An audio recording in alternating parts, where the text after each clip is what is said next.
Olá, eu sou a Cinha e estou aqui para te apresentar de maneira muito resumida pelo menos 5 motivos para o não consumo de materiais pornográficos.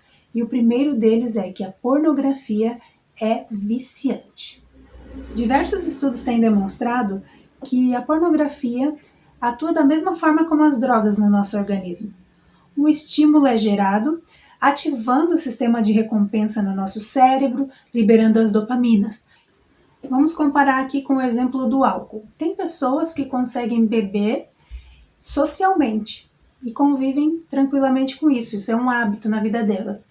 Já tem outras que necessitam de mais frequência com o tempo, de uma dose maior, porque o organismo da pessoa pede mais dessa sensação de prazer, mais dessas substâncias liberadas no cérebro, gerando assim a dependência. E no caso da pornografia é a mesma coisa. Aí você pode pensar, nossa, que vício bom para se ter esse, eu vou ser o cara, eu vou ser a mina. Não se engane, não se engane. Veja a história de grandes artistas que têm contado livremente aí pela internet o quanto essa prática destruiu suas vidas. E aí eu já entro no segundo motivo que eu quero te apresentar, que é a pornografia destrói relacionamentos. Conforme o organismo se acostuma com essa sensação de prazer, ele vai pedindo com que o indivíduo gaste mais tempo nessa prática, fazendo assim com que a pessoa deixe muitas vezes de lado a sua família, a sua esposa, os seus filhos, os seus amigos, tornando-se uma pessoa mais isolada, prejudicando muitas vezes até mesmo a sua produtividade, o seu trabalho e a sua vida profissional. Outro fator importante a ser colocado aqui é que diversos estudos têm demonstrado o grande aumento do problema da impotência entre os jovens e relacionando isso ao consumo de pornografia. Há um tempo atrás, pouco tempo atrás, esse problema da impotência, ele estava muito mais relacionado a uma questão orgânica, a uma questão da idade. E por que que isso acontece? O cérebro da pessoa acaba condicionando o prazer sexual às imagens do mundo pornográfico.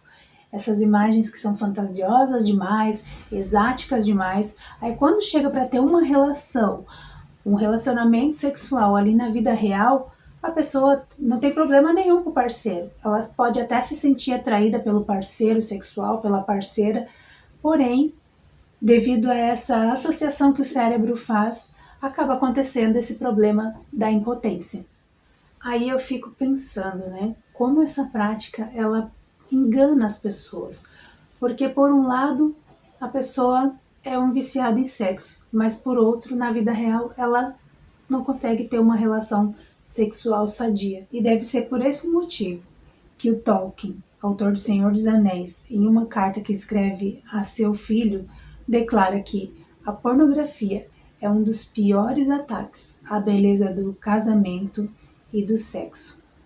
Aí você pode pensar assim, imagine, eu jamais vou me viciar nessa prática, ou eu já uso, já consumo e não viciei, então tá tudo certo, tá tudo bem para mim.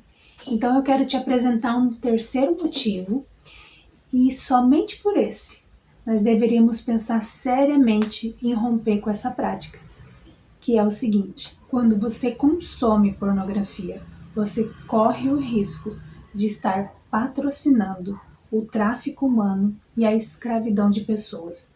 Você já deve ter ouvido falar na luta que se tem travado com o tráfico humano, que hoje é a terceira atividade do crime organizado mais rentável do mundo, ficando atrás apenas para o tráfico de armas e o tráfico de drogas.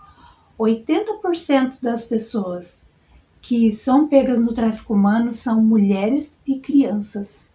E muitas destas são usadas muitas vezes e obrigadas a fazerem filmes pornográficos. E isso, é claro, a mídia não mostra, mas esses números são reais e eu gostaria que você refletisse seriamente sobre isso, que você se colocasse no lugar de pais e mães que perderam seus filhos para o tráfico e pensasse que quando você consome esse tipo de material, você pode estar sendo um patrocinador dessa prática, estar compactuando com o tráfico e a escravidão de pessoas. E o quarto motivo que eu te apresento é para que você não seja um fantoche da indústria pornográfica. Essa indústria, ela gera muito dinheiro todos os anos, sendo o Brasil um dos principais produtores desse tipo de material. Para você ter uma ideia, somente nessa pandemia do coronavírus teve um aumento muito expressivo do consumo da procura por pornografia, e um dos principais sites do Brasil declarou aí que nos últimos meses dobrou o seu número de assinaturas. E eu vi numa entrevista que a dona da Playboy quer colaborar com o entretenimento durante a pandemia para que as pessoas fiquem em casa e cuidem da sua saúde. Ei, para! Você acha que esse pessoal realmente está interessado na nossa saúde? Eles nos veem apenas como uma nota, como um meio de fazer crescer a sua gorda fortuna. E eles são extremamente conscientes do quanto este material é viciante, não estão inocentes nisso, aliás, usam disso como um meio para fazer com que a grande massa continue crescendo e engordando mais ainda a sua fortuna. E dito isto, eu já parto para o nosso quinto e último motivo, que é esta prática, que parece tão inofensiva, que parece que não vai machucar ninguém, afinal eu faço aqui, sozinho, escondido no meu canto, ela pode te levar a comportamentos muito mais pesados. Como assim? Vamos colocar aqui o exemplo das drogas. Se você vai ouvir a história de um usuário de drogas ou de um ex-usuário, por muitas vezes você vai ouvir que ele não começou lá numa droga pesada.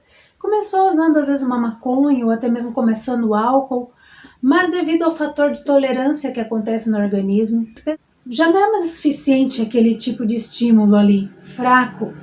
E o organismo começa a pedir um pouco mais e um pouco mais, até que a pessoa se vê usando uma droga muito pesada. Assim também pode acontecer nos vícios sexuais. Existe um autor que coloca os vícios sexuais em níveis. No primeiro nível aparece lá a pornografia. No segundo nível já aparece a necessidade de consumir práticas como às vezes a bestialidade, sexo em grupo e esse tipo de prática. Lá no terceiro nível, a pessoa vai passar por um nível de crime. Então aparece lá a pedofilia, o abuso sexual, o sadomasoquismo. E voltando na indústria pornográfica, ela sabe muito bem de tudo isso e sabe que para manter os seus clientes fiéis, o seu público fiel, ela precisa cada vez oferecer um conteúdo, uma droga um pouco mais pesada. Se você observar, há pouco tempo atrás, os filmes giravam muito mais em torno ali de cenas de sexo entre um homem e uma mulher, ou mulheres nuas, e coisas nesse sentido. Hoje em dia, os filmes têm conteúdo de violência, de sadomasoquismo, de pessoas realmente sendo machucadas durante o ato sexual. Existe essa necessidade de se oferecer esse tipo de material. E aí eu te convido a parar para pensar o quanto isso pode estar colaborando com os problemas sociais ou o aumento dos problemas sociais que nós temos visto. Violência contra a mulher, abuso sexual infantil e práticas que giram em torno disso. Aí você pode dizer, mas isso sempre aconteceu, essas coisas sempre aconteceram, sempre teve isso. Mas você há de concordar comigo que há um aumento expressivo nesse tipo de prática. Cada vez mais é só olhar os números, é só observar os dados. Mas o que é que tem acontecido com essa sociedade de hoje? Gente, é só você parar para refletir. Que na nossa geração, ali quando eu era criança, ainda quando eu era adolescente, para a pessoa conseguir ter um material pornográfico, primeiro, se ela quisesse ver um vídeo, ela tinha que ir numa locadora. Aquele que entrasse naquele cantinho escondido ali naquela locadora, todo mundo já ficava assim para a pessoa. Se a pessoa quisesse comprar uma revista, imagino que para alguns não tinha tanto problema, mas para a maioria, para comprar uma revista pornográfica, a pessoa devia entrar meio que assim na banquinha. Tan, tan, tan, tan, tan, tan, tan, tan, tan, tan, torcendo para não ser visto ali naquele local. E aí ela tinha que ter um bom esconderijo na sua casa para que a esposa não encontrasse, para que os pais não encontrassem, para que filhos não encontrassem aquele material ali. Hoje em dia, com a internet, tá aí, gente, dentro da casa de todo mundo. Então, esse fator da dificuldade de conseguir um material caiu por terra. Hoje, todo mundo tem o acesso ali, ó, na palma da sua mão. Amor, o que você tá fazendo? Nada, amor. Tô mandando mensagem aqui pros meus amigos, né? Tá na mão de todo mundo, inclusive das nossas crianças. Então, gente, a sociedade que grita, libera, nós queremos ser livres. Nós queremos ser livres para ver pornografia sem culpa, para inclusive fazer diversas outras práticas sexuais sem culpa nenhuma. Tá tudo bem. Aí, quando aparece um pedófilo, um abusador, é a mesma sociedade que grita, mata, prende esse tipo de aberração. Só que ela não percebe, não reflete que muitas vezes ela própria pode estar impulsionando esta pessoa a esse tipo de prática. Gente, eu citei aqui para vocês esses 5 motivos de maneira bem resumida. E olha que eu nem citei os motivos bíblicos, mas eu quero terminar aqui declarando a palavra de Deus, que diz que nós somos escravos de tudo aquilo que nos domina. Se você não tem mais controle sobre essa prática, ou até mesmo sobre esse hábito, mesmo que não seja um vício, se você não tem mais controle, não consegue mais parar, isso já tem te dominado e você já tem sido escravo disso, dessa indústria, desses comportamentos destrutivos. E Jesus, ele não nos chamou para sermos escravos. Pelo contrário, ele entregou a sua vida para que eu e você fôssemos livres. Livres nas nossas emoções, livres nos nossos sentimentos, livres nos nossos relacionamentos, na nossa profissão, porque foi para isso que o Senhor Jesus nos chamou, para a liberdade, seja quem for que está me vendo aqui agora.